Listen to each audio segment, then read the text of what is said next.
नमस्कार दोस्तों, स्वागत है आपका स्टडी फॉर सिविल सर्विसेज में। वीडियो को पूरा देखिए। कोई भी आपका फीडबैक है, कोई सजेशन है, तुरंत वीडियो में कमेंट करके जरूर बताइए। अच्छा लगे तो वीडियो लाइक जरूर कर लीजिए और ऐसे वीडियो लगातार फ्री में पाने के लिए चैनल को तुरंत सब्सक्राइब कर लीजिए और बेल आइकन को जरूर टैप कर लीजिए ताकि आगे भी सारे वीडियो आपको मिलते रहे। यूट्यूब में फॉलो करते हैं तो प्लीज ये वाला फ्री टेलीग्राम चैनल जरूर ज्वाइन कर लीजिएगा। सारे नोटिफिकेशन, सारे अपडेट यहीं पे आते हैं, ध्यान रखिएगा। स्टडी फॉर सिविल सर्विसेज का कोई भी पेड ग्रुप अगर आपको ज्वाइन करना है तो सिर्फ 856480560660897523864455 यही नंबर है हमारे, सिर्फ जहां पे कॉल या व्हाट्सएप कर सकते हैं। इंस्टाग्राम पे हमारा पेज जरूर फॉलो कर लीजिएगा, studyforcivil.services है। ट्विटर पे हमको जरूर फॉलो कर लीजिएगा, @studyforcivils है। सारे क्वेश्चन अटेम्प्ट करिए और स्कोर अपना तुरंत कमेंट करके बताइए।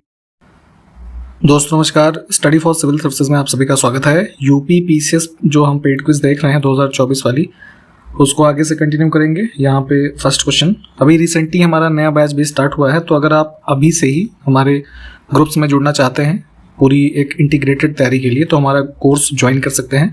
डिस्क्रिप्शन बॉक्स में कॉन्टैक्ट डिटेल्स हैं, आप उस पर कॉन्टैक्ट करके पूरी इन्फॉर्मेशन लेके हमारे साथ जुड़ें। और यहाँ पे सारे इनिशिएटिव आपको टू द पॉइंट जितनी ज़रूरत है वो सब आपको प्रोवाइड करवाया जा रहा है, ठीक है। तो इन्हीं सब बातों के साथ चलिए स्टार्ट करेंगे फर्स्ट क्वेश्चन से।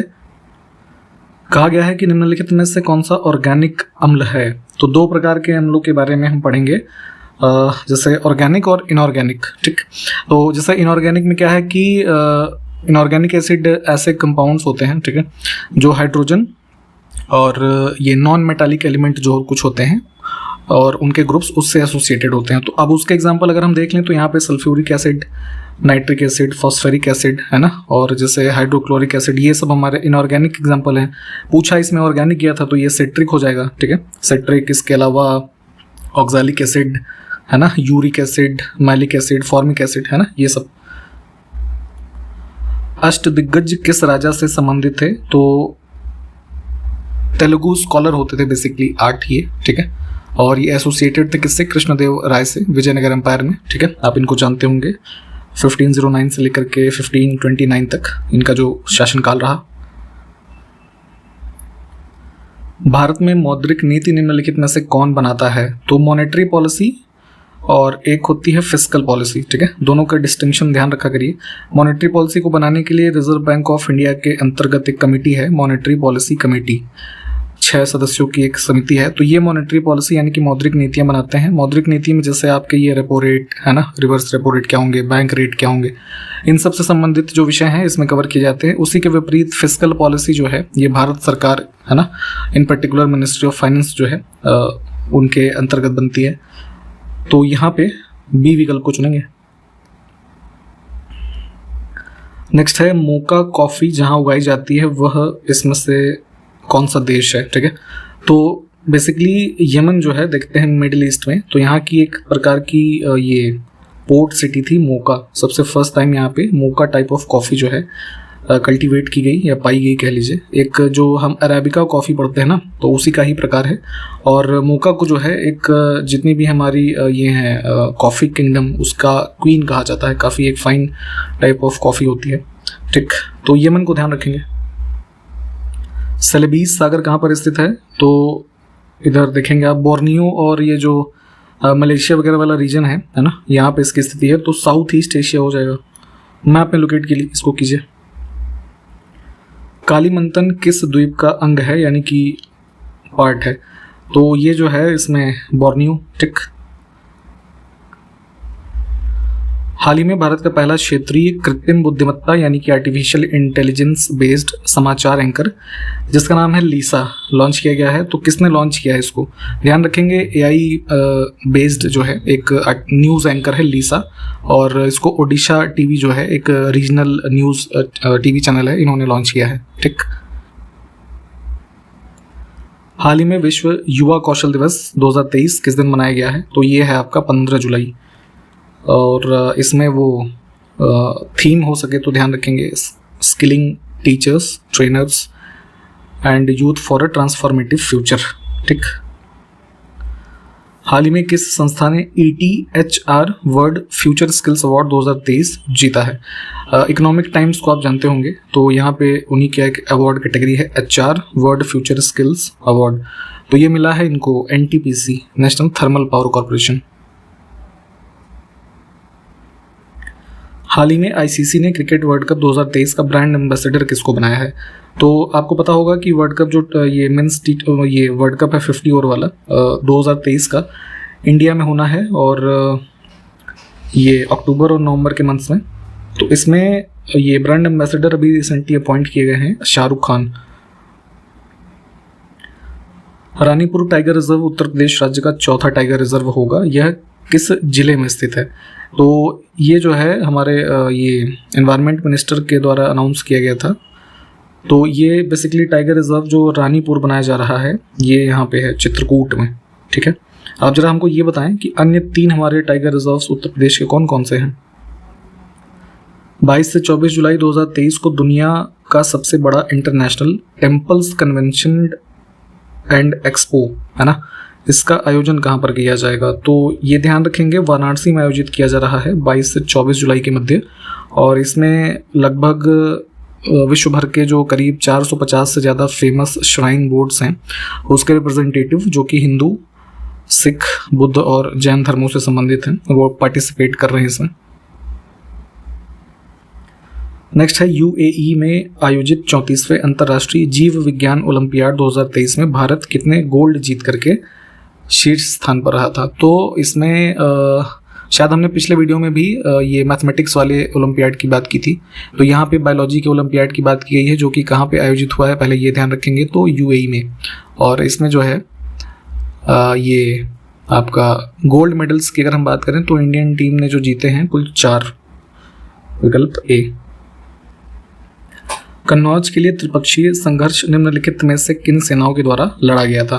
तो सिटी ऑफ कन्नौज में देखेंगे ये मध्यकालीन इतिहास के टाइम पीरियड में होता था क्या, मतलब कि एक सॉवरेनिटी का प्रतीक थी ये सिटी और ये गैंगेटिक प्लेन्स जो थे काफ़ी फर्टाइल थे। तो इस पर कंट्रोल करने के लिए लगातार संघर्ष कई लोगों में जारी रहा। उसी क्रम में से जो त्रिपक्षीय संघर्ष काफ़ी फेमस है तो इसमें कौन कौन शामिल थे? तो गुर्जर प्रतिहार, राष्ट्रकूट और पाल वंश। ठीक है, तो कहाँ पे है ये? बी विकल्प में। नेक्स्ट है तराइन का प्रथम युद्ध मोहम्मद गोरी और किसके मध्य लड़ा गया था? तो ये राजपूत जो रूलर थे पृथ्वीराज चौहान थर्ड और मोहम्मद गोरी के मध्य 1191 में। ठीक है, इनकी यहाँ पे चौहान जी की जो है विजय हुई इसमें। खजुराहो के प्रसिद्ध विष्णु मंदिर जिसको चतुर्भुज मंदिर की संज्ञा भी दी गई है, इसका निर्माण किसने करवाया था? तो ये जो है यशोवर्मन है ना, चंदेल डायनेस्टी से संबंधित जो थे अराउंड 1100 के आसपास करवाया गया। Option B. भास्कर नामक राजा के द्वारा हर्षवर्धन को भेजे गए विभिन्न उपहारों का वर्णन हर्षचरित में मिलता है और भास्कर किससे संबंधित थे ये बताना है। तो देखिए इसमें आपका हर्षवर्धन की बायोग्राफी है हर्षचरित और इसके लेखक भी हमने आपको पहले बता रखे हैं कौन थे, बाणभट्ट। ठीक, तो इस पुस्तक संस्कृत की पुस्तक थी बेसिकली। तो इससे कुछ इन्फॉर्मेशंस मिलती है कि एक भास्कर नामक राजा ने हर्षवर्धन को कई सारे उपहार जो है भेजे हैं। तो बेसिकली जो ये भास्कर नामक किंग थे ये वर्मन डायनेस्टी से संबंधित थे और ये कहाँ पे मतलब किस रीजन में थी उस समय पे देखेंगे तो वर्तमान का जो हमारा असम का राज्य है, ठीक है, वहाँ की डायनेस्टी थी। तो ध्यान रखना है इनको। विकल्प बी। काकतीय राज्य का महत्वपूर्ण समुद्र पत्तन इसमें से कौन सा था? तो देखेंगे काकतीय टाइम पीरियड में फेमस एक जो ट्रेडिंग सी पोर्ट है इसका नाम था ये मोतुपल्ली। विकल्प बी। ठीक है, काकतीय से संबंधित एक फेमस ट्रैवलर है मार्को पोलो।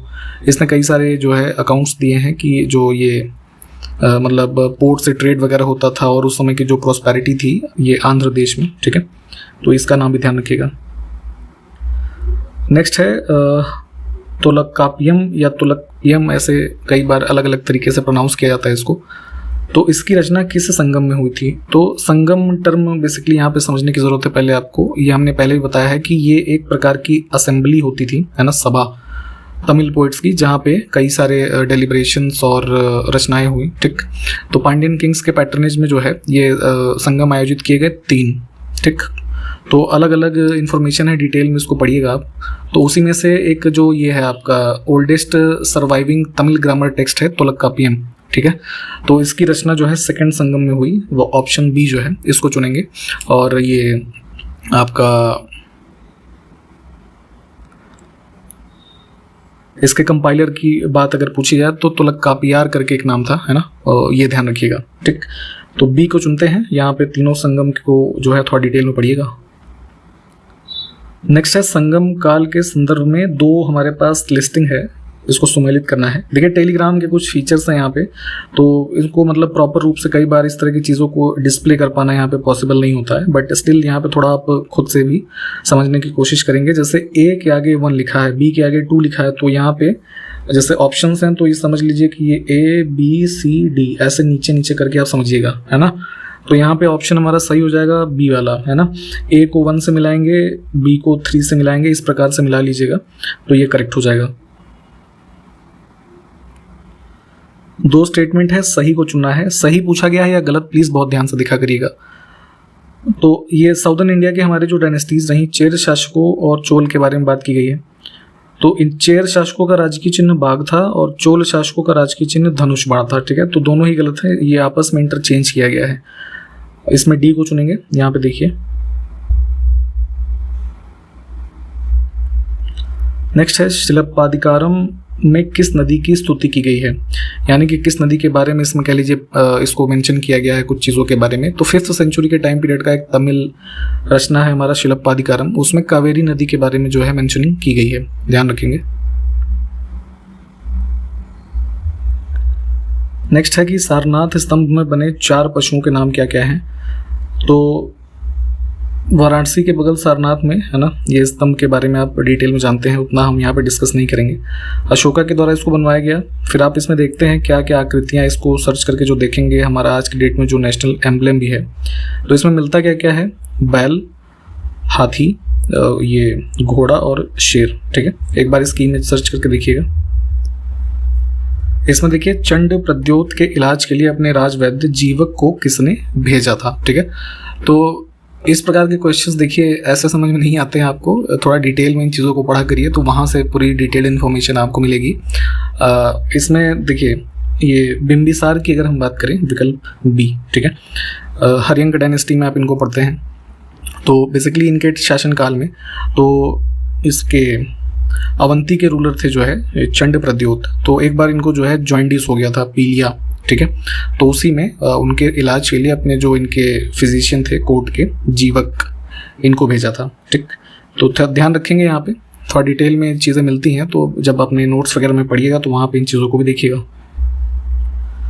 2 स्टेटमेंट है, कौन सा सही है देखते हैं। एक राट की उपाधि महापद्म नंद ने धारण की थी। तो नंद डायनेस्टी में महापद्म नंद के बारे में आप देखते हैं कि शक्तिशाली एक मतलब सबसे ज़्यादा जो शक्तिशाली जो शासक रहे उनमें इनका नाम आता है। और तो ये वाली बात तो ठीक है कि इन्होंने जो है एक राट की उपाधि धारण की थी। और दूसरा है निर्याकस सिकंदर का थल सेनापति था। तो ये सिकंदर का इन्वेजन आप देखते हैं, हाइडेस्पीस का युद्ध वगैरह पढ़ेंगे, तो उसी में से ये बेसिकली सेनापति तो था निर्याकस सिकंदर का, लेकिन ये नेवल जो आर्मी थी कह लीजिए उसका था, है ना, थल सेना का नहीं था। तो इस वजह से दूसरा गलत हो जाएगा, सिर्फ पहला ठीक है। अब यहाँ पे सुमेलित करना है, 2 हमारे पास लिस्टिंग्स हैं, शासक का नाम कुछ फेमस लिखा है और किस इस डायनेस्टी से संबंधित रहे। तो यहाँ पे डी ऑप्शन के हिसाब से इसको मैच कर लीजिएगा और इन शासकों के बारे में डिटेल में थोड़ा पढ़िए। निम्नलिखित में से कौन भारतीय राष्ट्रीय कांग्रेस की स्थापना अधिवेशन में उपस्थित नहीं था। तो इंडियन नेशनल कांग्रेस की स्थापना होती है दिसंबर 1885 में। ठीक है, बॉम्बे में। यहाँ पे जैसे कुछ फैक्चुअल इन्फॉर्मेशन आप पढ़ते होंगे कि इसमें कुल 72 डेलीगेट्स जो है वो शामिल हुए। A.O. ह्यूम की जो कह लीजिए नाम आप पढ़ते होंगे स्थापना में इनके। ठीक, तो अब इस 72 में कौन शामिल नहीं था, कुल मिला के ये बात पूछी गई है। तो इसमें जो है सुरेंद्र नाथ बनर्जी, डी ऑप्शन में, ये इसमें शामिल नहीं थे। नेक्स्ट है प्रोड्यूसर गैस में कौन कौन सी गैसें होती हैं। तो प्रोड्यूसर गैस बेसिकली एक प्रकार का आप ऐसे समझ सकते हैं कि फ्यूल गैस है ना, एज अ फ्यूल इसको यूज़ किया जाता है और इसका जो कह लीजिए ऑब्टेन करने का प्रोसेस है तो इससे, है ना, कोल जैसे मटेरियल से प्राप्त किया जाता है। तो अब यहाँ पे बात करें तो इसमें होता क्या क्या है, तो जैसे मुख्य रूप से कार्बन मोनोऑक्साइड और नाइट्रोजन। ठीक है, और छोटी छोटी मात्रा में कुछ जैसे ये मीथेन, हाइड्रोजन, है ना, ये चीज़ें भी इसमें होती हैं। तो ध्यान रखेंगे, सी विकल्प को चुनेंगे और जो है चीपेस्ट एक गैसियस फ्यूल के रूप में जो है कई बार इसको यूज़ किया जाता है। अब नेक्स्ट है कोयला गैस किसका मिश्रण है, कोल गैस, ठीक है। तो यहाँ पे जो ये हम देख रहे हैं ये टाइप ऑफ फ्यूल्स के रूप में यूज़ होते हैं कई बार। अब कोल गैस में देखेंगे तो मीथेन, कार्बन मोनोऑक्साइड, हाइड्रोजन, है ना, और कुछ अन्य छोटी छोटी मात्रा में जो ऐसे मतलब वो उतना पूछा नहीं जाता, खैर वैसे उसको ध्यान भी मत दीजिएगा। मुख्य रूप से मीथेन, CH4, H2 और CO, इसको ध्यान रखिएगा। इसके अलावा जैसे आपका ये हो गया ऑयल गैस, सिन गैस, ठीक है, ये सभी थोड़ा इनके बारे में पढ़िए। अब इसमें कौन सा सही रूप से सुमेलित नहीं है, हमारे पास कुछ इंटरनेशनल इंस्टीट्यूशंस हैं और उसका हेडक्वार्टर कहाँ पे है वो लिखा हुआ है। तो food and agriculture organisation New York, ये वाला गलत है, ये बेसिकली हमारा यहाँ पे है रोम, इटली में, ठीक है। बाकी के विकल्प देख लीजिए, ठीक है। अब इसमें कुछ उद्योग हैं, स्थान है, कौन सा सुमेलित नहीं है। तो हमारे विश्व के कुछ फेमस स्थल हैं, तो उसी में से डिट्रॉइट जो है ना, ये यूएस का स्टेट ऑफ मिशिगन जो है ना, उसका पार्ट है और बहुत ही पॉपुलर सिटी है ऑटोमोबाइल के लिए, ठीक। कॉटन टेक्सटाइल गलत लिखा हुआ था, बाकी के विकल्प देख लीजिए। प्रकाश संश्लेषण यानी कि फोटोसिंथेसिस जो प्लांट्स के द्वारा किया जाता है, तो उसमें कौन सा प्रकाश सबसे अधिक प्रभावकारी होता है। 2 बार हो गया है, कोई नहीं, इसको इग्नोर करेंगे थोड़ा सा, ठीक है। तो विबग्योर के हम जो कलर्स देखते हैं उसी के रेफरेंस में बात की जा रही है। सबसे ज़्यादा ऑब्जॉर्व किया जाने वाला जो ये आपका लाइट है, रेड लाइट होती है, ठीक है, वेवलेंथ के रेफरेंस में। और सबसे जो लीस्ट इफेक्टिव होता है फोटोसिंथेसिस में, वो कौन सा कलर होगा, ग्रीन। तो इन दोनों बातों को ध्यान रखेंगे। निम्नलिखित सल्तनत शासकों में से कौन से अफगान मूल के थे। तो वर्तमान अफगानिस्तान का जो रीजन देखते हैं, यहाँ से संबंधित ओरिजिन था लोदी डायनेस्टी के जो शासक रहे। निम्नलिखित में से किस सुल्तान ने एक नगर बसाया जहाँ अब आगरा है। तो कुल मिला के आगरा सिटी के फाउंडेशन की बात पूछी गई है। तो ये बेसिकली ये लोदी डायनेस्टी में आप देखेंगे तो सिकंदर लोदी के द्वारा इसकी फाउंडेशन की गई और ईयर था 1504। विद्युत ऊर्जा को यांत्रिक ऊर्जा में बदलने वाली युक्ति कौन सी है। तो एक मेथड है इलेक्ट्रिकल एनर्जी से मैकेनिकल एनर्जी, यानी कि किसी ऑब्जेक्ट को हम मूव कराने या उसमें जो है चेंज करने की कैपेसिटी डेवलप करें, तो इलेक्ट्रिक मोटर ये काम करती है। लोकसभा का प्रथम अध्यक्ष कौन थे, श्री GV मावलंकर। तो इनका कार्यकाल बताना है। तो जैसे पहले आम चुनाव के बाद से हम अगर देखें तो 15 मई 1952 से लेकर के 27 फरवरी 1956 तक इनका कार्यकाल रहा। उसके बाद जो है ये अयंगर साहब आते हैं, तो ठीक है, दूसरे नंबर के हो गए 62 के अराउंड तक, फिर हुकुम सिंह, ऐसे पूरा क्रम है। और वर्तमान में कौन है लोकसभा का स्पीकर, ओम बिरला, ठीक है, 2019 से। इसमें कौन सा स्टेटमेंट सही नहीं है। तो यहाँ लिखा है जीवाणु की खोज वाटसन ने की थी, ये वाला गलत हो जाएगा। इसमें जो है ये एंटोनी वॉन ल्यूवेनहॉक का नाम आता है। 1670 के आसपास इन्होंने सबसे पहले बैक्टीरिया की जो है डिस्कवरी की थी। बाकी के विकल्प ठीक हैं।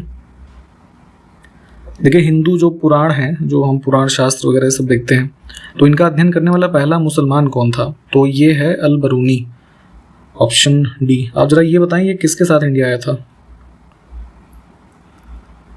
ख्वाजा मोइनुद्दीन चिश्ती किसके शिष्य थे, ये बताना है। तो जैसे चिश्ती सिलसिला और या फिर सूफी संत के बारे में आप पढ़ेंगे तो उसी में से इनका प्रमुख नाम आता है और इनके गुरु का नाम था ख्वाजा हारून, या पूरा नाम की बात करें तो ख्वाजा उस्मान हारूनी करके नाम था, ठीक है। इसमें देखिए कौन सी कला शैली भारतीय और यूनानी कला के मिश्रण से उत्पन्न हुई है। तो देखेंगे गांधार स्टाइल जो है बुद्धिस्ट आर्ट से संबंधित जो आप पढ़ते हैं, तो ये मिश्रण है किसका, इंडियन, ग्रीक, है ना, कुछ पर्शियन, सीरियन, इन सब टाइप्स ऑफ आर्ट्स का एक मतलब मिश्रण है। ऑप्शन जो है 2 बार यहाँ लिखा है, कोई बात नहीं, आप गांधार को ध्यान रखेंगे, ठीक है, यहाँ पे इसको ध्यान देना जरूरी है। गोदावरी नदी के तट पर स्थित महाजनपद कौन सा था। तो 16 महाजनपद की जब आप डिटेल पढ़ते हैं तो उसी में से गोदावरी और ये नर्मदा रिवर के अलॉन्ग जो है ये अश्मक या अस्सक जो हमारा महाजनपद है, इसकी लोकेशन देखिए। 16 महाजनपद जितने भी हैं प्लीज़ उनको मैप में एक बार लोकेट कीजिएगा, तो कई बार वो आपको याद आएगा मैप, तो आप उससे कई चीज़ों को सही कर सकते हैं। केंद्र में द्वैध शासन किस अधिनियम के अंतर्गत स्थापित किया गया था। तो जो प्रोविंशियल लेवल पे डायरकी थी उसको अबॉलिश करके यहाँ पे सेंट्रल लेवल्स में जो इंट्रोड्यूस की गई थी गवर्नमेंट ऑफ इंडिया एक्ट 1935 वाला जो आया था, ठीक है, इसके माध्यम से। निम्नलिखित में से किसका उपयोग पॉलीथीन के संश्लेषण में किया जाता है? तो ये बेसिकली जो ये कह लीजिए मैन्युफैक्चरिंग ऑफ पॉलीथीन है, तो यहाँ पे एक रेडिकल पॉलीमराइजेशन वाली प्रक्रिया जो होती है उसमें यहाँ पे हम इसको इथेन को यूज़ करते हैं। नेक्स्ट है कि मीना माता रोग का कारण क्या होता है? तो बेसिकली ये जापान वगैरह में कई सारे केसेस पहले देखे गए थे। तो सीवियर मर्करी का पोल्यूशन होता है किसमें? फिशेस में। और ऐसे फिशेस को कंज्यूम किया लोगों ने तो न्यूरोलॉजिकल डिजीजेस को डेवलप किया, जो कि मिनी माता के रूप में जानी जाती है। ठीक, तो ध्यान रखेंगे मर्करी जो है ये इसमें हो जाएगा उत्तर। नेक्स्ट है ट्राइसोमी 21 को निम्नलिखित में से किस नाम से जाना जाता है? तो एक डिजीज होती है डाउन सिंड्रोम। ठीक है, ऑप्शन सी करेक्ट हो जाएगा। बेसिकली एक क्रोमोजोमल कह लीजिए डिसफंक्शन है जो कि ह्यूमंस के इंटेलेक्चुअल डिसेबिलिटी से संबंधित है, तो इसको यहाँ पे ट्राइसोमी 21 भी कहा जाता है। नेक्स्ट है स्टेथोस्कोप में रोगी की दिल की धड़कन की ध्वनि डॉक्टर के कानों तक पहुंचती है, इसमें से यहाँ पे किस प्रिंसिपल के आधार पे? तो आपने देखा होगा जैसे कई बार ये ब्लड प्रेशर वगैरह चेक करने के समय है ना स्टेथोस्कोप का यूज़ किया जाता है। तो हार्ट के जो हम ये देखते हैं ना हार्ट बीट, तो बेसिकली क्या है कि मल्टीपल रिफ्लेक्शन होता है साउंड का, है ना, उसके माध्यम से वो जो साउंड्स होती हैं उसके आधार पे डॉक्टर असेसमेंट करते हैं, ठीक है, पेशेंट की। तो इसमें बी विकल्प हमारा जो है ये करेक्ट हो जाएगा। ठीक है, तो यहाँ पे इस वीडियो को फिर समाप्त करते हैं। प्लीज़ सारे क्वेश्चंस को देखें, जो क्वेश्चंस पूछे गए हैं उसको कमेंट कीजिए। कंटिन्यू करते हैं आगे से, तब तक के लिए नमस्कार, जय हिंद।